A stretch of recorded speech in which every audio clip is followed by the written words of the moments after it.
All right, let's jump right into this explainer. We're looking at the absolutely incredible true story of a young king from a tiny town in Macedonia who managed to completely dismantle the world's largest empire. If you've ever wondered how history is actually shaped by pure strategy rather than just brute force, well, you are in the right place. We're going to look really closely at the specific battlefield tactics, the psychological warfare, and the intelligence that allowed Alexander the Great to achieve the literal impossible. So, how exactly does an army of 27,000 completely defeat an empire of over 100,000?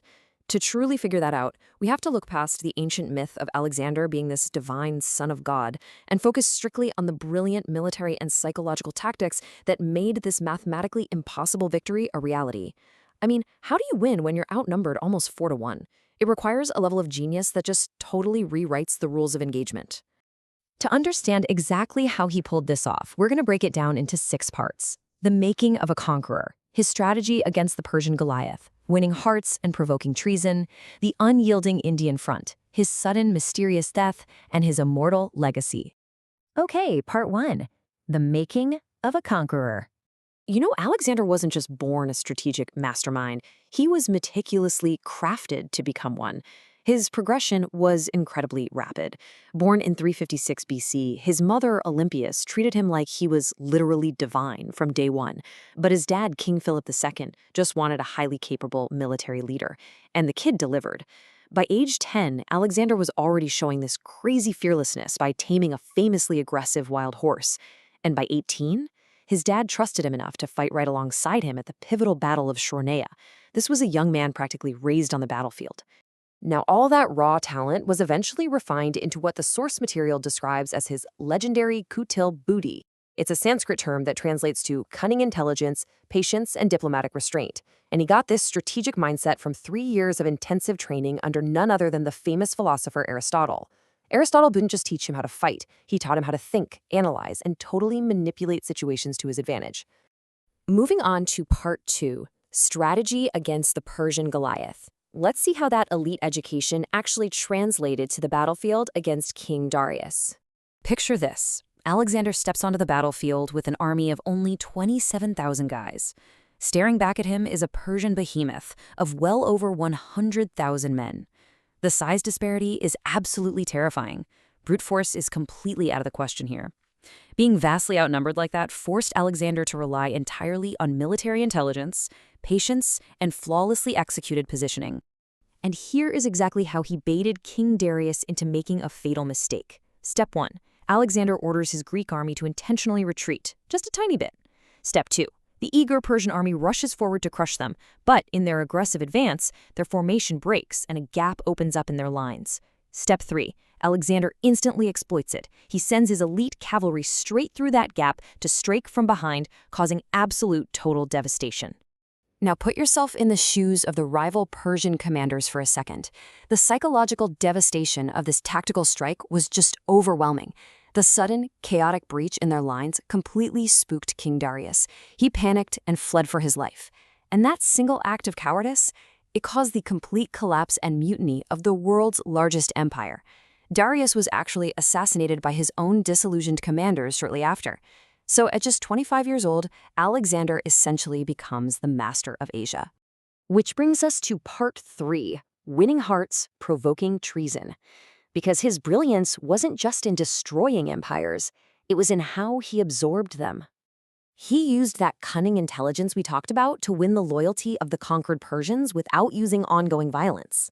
Politically, he didn't purge their leadership. He actually let the Persian governors keep their jobs. Culturally, he didn't force Greek customs on anyone.